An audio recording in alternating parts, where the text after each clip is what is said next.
Gold ஒரு ounce அடுத்த 5 வருஷத்தில் $8,000 வரைக்கும் போகிறதுக்கு சான்சஸ் இருக்குதுன்னு சொல்லி டாய்ஷே பேங்க் ஒரு ரிப்போர்ட் வெளியிட்டிருக்காங்க. இன்றைய தேதிக்கு $8,000 ஒரு அவுன்ஸ் அப்படிங்கிற ஒரு அவுன்ஸை நீங்கள் 30 கிராம்னு அப்ராக்சிமேட்டாக வச்சுட்டா ஒரு கிராம் அப்படிங்கிறது 25லிருந்து $26,000 போகும்.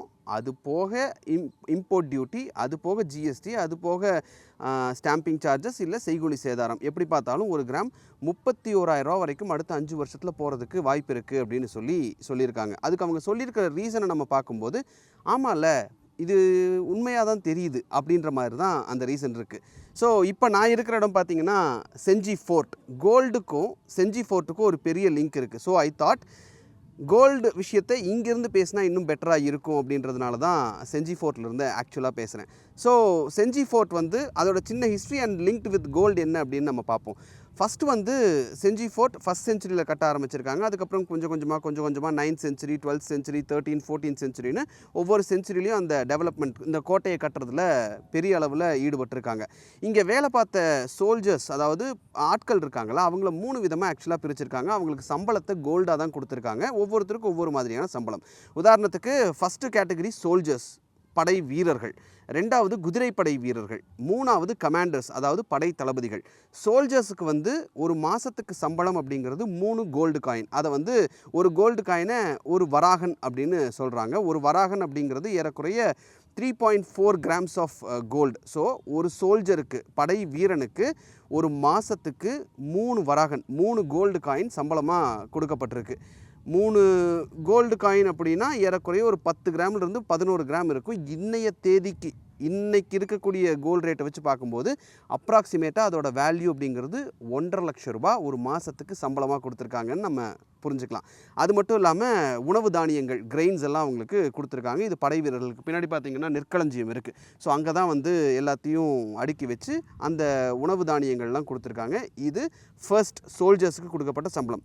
2வது குதிரைப்படை வீரர்கள், அவங்களுக்கு வந்து 10 வராகன் கொடுத்துருக்காங்க, 10 கோல்டு காயின் கொடுத்துருக்காங்க. ஸோ அதை நீங்கள் பார்த்தீங்கன்னா அப்ராக்சிமேட்டாக இன்றைய தேதியில் ஒரு 4.5 லட்சத்துலேருந்து $5 லட்சம் வரைக்கும் ஒரு மாதத்துக்கு சம்பளம் அப்படின்னு சொல்லி நம்ம கால்குலேட் பண்ணிக்கலாம்.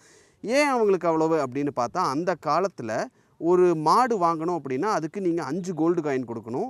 ஒரு குதிரை வாங்கணும் அப்படின்னா குறைஞ்சபட்சம் ஒரு 20 கோல்டு காயின், அதிகபட்சம் ஒரு 100க்கும் அதிகமான கோல்டு காயின்ஸ் கொடுத்தா தான் ஒரு குதிரையை வாங்க முடியும். ஸோ குதிரை வீரர்களுக்கு சம்பளம் அதிகம். ஏன்னா அவங்க அந்த குதிரையும் பாதுகாக்கணும் இல்லையா, அவங்க வளர்த்துறதுக்கு செலவாகும் அப்படின்றதுனால அவங்களுக்கு 10 கோல்டு காயின் மினிமம் அவங்க கொடுத்துருக்காங்க.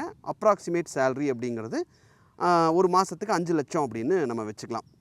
3வது கமாண்டர்ஸ், படை தளபதிகள். அவங்களுக்கு எவ்வளோ சம்பளம் அப்படின்னா, அவங்களுக்கு சம்பளமாக கொடுக்கல, நிலமாக கொடுத்துட்றாங்க. அந்த நிலத்தை அவங்க லீஸ் அவுட் பண்ணுற மாதிரி பண்ணுறாங்க, அக்ரிகல்ச்சர் இந்த மாதிரியான விஷயங்களுக்கு. அதுக்கு அவங்க ஒரு பணம் வாங்குறாங்க, அதையும் கோல்டு காயினாக தான் வாங்குறாங்க. ஸோ லேண்டோட விலையும் ஏறும், அவங்களுடைய மாத செலவுக்கு கோல்டாகவும் அவங்களுக்கு வந்துடும். அப்படின்றதுனால இந்த நிலமாக வந்து கொடுத்துருக்காங்க. ஒவ்வொரு கேட்டகரிக்கும் ஒவ்வொரு மாதிரியான சேலரி. பே ஸ்லிப்பெல்லாம் கிடையாது, இப்போ தான் பே ஸ்லிப்பெல்லாம். ஸோ ஒவ்வொரு கேட்டகரிக்கும் ஒவ்வொரு மாதிரியான சேலரி வந்து கொடுத்துருக்காங்க.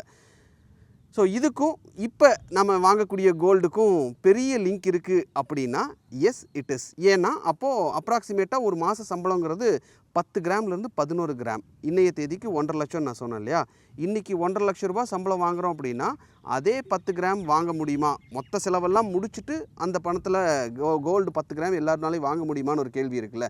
இப்படியெல்லாம் இருக்கும்போது தான் டாய்ஷே பேங்க் இந்த ரிப்போர்ட்டை கொடுக்குறாங்க. ஒரு அவுன்ஸ் கோல்டுங்கிறது $8,000 போகும் அப்படின்னு.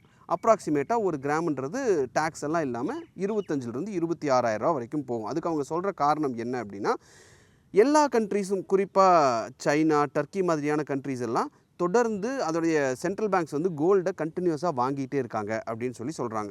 ஏன் வாங்கிட்டே இருக்காங்கன்னா, 2022ல் உக்ரைன் ரஷ்யா வார் ஆரம்பித்ததுக்கப்புறம் டாலர் அசட்ஸை யூஎஸ் வந்து ஃப்ரீஸ் பண்ணாங்க, ரஷ்யாவோடது. அதனால் மற்ற கண்ட்ரீஸ் எல்லாம் நான் பாட்டுக்கு என்னோடய ஃபாரெக்ஸ் ரிசர்வில் கண்டினியூஸாக டாலரை சேர்த்திக்கிட்டே இருக்கேன், நாளைக்கு அமெரிக்கா வந்து இதையும் ஃப்ரீஸ் பண்ணுறேன்னு சொல்லிட்டா அது பெரிய பிரச்சனையாக மாறிடுமேன்னு அவங்க டாலர்லாம் கொடுத்துட்டு கோல்டாக வாங்கி வச்சிட்ருக்காங்க. 2000ஆம் ஆண்டு 2000s நீங்கள் பார்த்தீங்க அப்படின்னா ஓவரால் வேர்ல்டுடைய ஃபாரெக்ஸ் ரிசர்வ் அண்ட் ஓவரால் ரிசர்வில் நீங்கள் பார்த்தீங்கன்னா மற்ற நாடுகள்லாம் வச்சுருந்த டாலர் எவ்வளோன்னா, அவங்க டோட்டல் ரிசர்வில் 60% டாலராகவே வச்சுருந்துருக்காங்க, 30% கோல்டாக வச்சுருந்துருக்காங்க.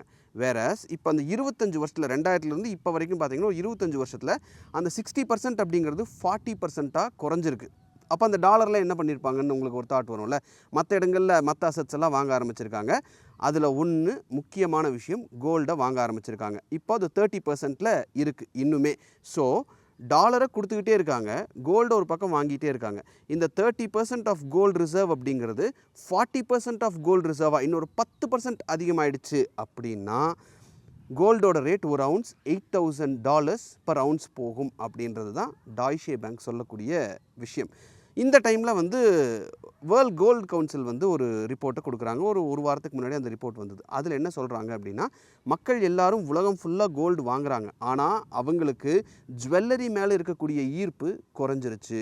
நிறையா பேர் கோல்டு வாங்குறாங்க, எல்லாருமே காயின்ஸாகவும் பார்ஸாவும் தான் கோல்டை வாங்கி வைக்கிறாங்க. ஏன்னா கோல்டு ரேட் வந்து பயங்கரமாக ஏறிட்டு இருக்கிறப்ப அவசரமாக போய் கோல்டோடைய அந்த டிசைன்ஸ் அதெல்லாம் பார்த்து வாங்குறதுக்கெல்லாம் அவங்க தயாராக இல்லை.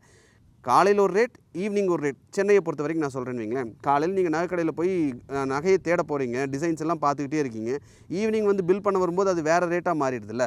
இதை தான் நம்ம எக்ஸாம்பிளாக எடுத்துக்க வேண்டியது இருக்குது. ஸோ மக்கள் வந்து டைம் எடுத்து இப்போ இருக்கக்கூடிய சிச்சுவேஷனில் ஜுவல்லரி டிசைன்ஸ் எல்லாம் செலக்ட் பண்ணி வாங்குறதுக்கு தயாராக இல்லை. கோல்டு ரேட் ஏறிட்டுருக்கு, கோல்டை நான் வாங்கணும் அப்படின்னு தான் கோல்டு வாங்குறாங்க. ஸோ ஜுவல்லரியோட கன்சம்ஷன் அப்படிங்கிறது எவ்வளோ குறைஞ்சிருக்குன்னா, ஒரு 3 மாதத்துலேயே பார்த்தீங்கன்னா, அதாவது ஃபர்ஸ்ட் 3 மந்த்ஸில் பார்த்தீங்கன்னா, முன்னாடி ஒரு 3 மாதம் நீங்கள் எடுத்துக்கோங்களேன், அதில் வந்து ஏறக்குறைய 31% கோல்டு ஜுவல்லரியோட கன்சம்ஷன் குறைஞ்சிருக்கு.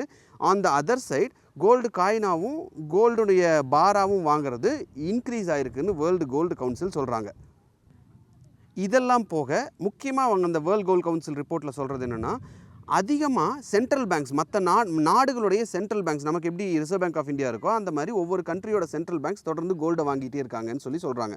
ஸோ இதே தான் அந்த டாய்ஷே பேங்க்கோட ரிப்போர்ட்டையும் வேர்ல்டு கோல்டு கவுன்சிலோட ரிப்போர்ட்டையும் நீங்கள் எடுத்து பார்க்கும்போது ரொம்ப சிம்பிளாக புரியுறது, உலகம் ஃபுல்லாக எல்லா கண்ட்ரியுடைய ரிசர்வ் பேங்க்ஸும் தொடர்ந்து கோல்டை வாங்கிட்டே இருக்காங்க.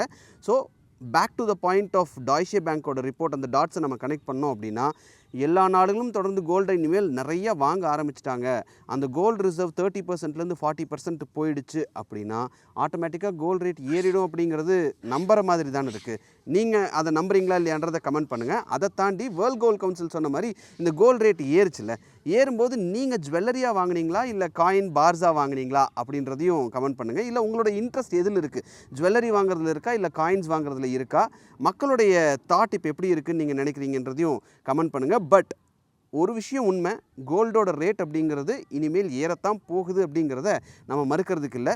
ஒரு குறிப்பிட்ட அளவு கோல்டு நம்ம எப்பயுமே கையில் வச்சுருக்கணும் நம்மளோட சேஃப்டிக்கு அப்படிங்கிறதையும். ஸோ உங்களோட இன்வெஸ்ட்மெண்ட்டில் பெரும்பாலான பகுதி கோல்டில் தான் இருக்குது அப்படின்னு நீங்கள் நினச்சிங்கன்னா, this is actually for you. இதை வீடியோ உங்களுக்கு பிடிச்சிருக்கு, இன்ஃபர்மேட்டிவாக இருக்குது அப்படின்னு நீங்கள் நினச்சிங்கன்னா, கோல்டு வாங்கணும் அப்படின்னு நினச்சிட்டு இருக்கக்கூடிய, இல்லை கோல்ட்லேயே நான் இன்வெஸ்ட் பண்ண மாட்டேன் அப்படின்னு சொல்லக்கூடிய உங்களுடைய ஃப்ரெண்ட்ஸ் அண்ட் ரிலேட்டிவ்ஸ் இருந்தாங்க அப்படின்னா அவங்களுக்கு அனுப்புங்க. இந்த வீடியோ இன்ஃபர்மேட்டிவாக இருந்தது அப்படின்னா ஸ்கூல் ஸ்டூடெண்ட்ஸ் அண்ட் காலேஜ் ஸ்டூடெண்ட்ஸ்க்கும் இதை ஃபார்வர்ட் பண்ணுங்கள். Let them know what is happening in the world. இந்த வீடியோ உங்களுக்கு பிடிச்சிருந்தா இந்த வீடியோவை லைக் பண்ணுங்கள், ஷேர் பண்ணுங்கள், கமெண்ட் பண்ணுங்கள், சப்ஸ்கிரைப் பண்ணுங்கள். தேங்க்யூ.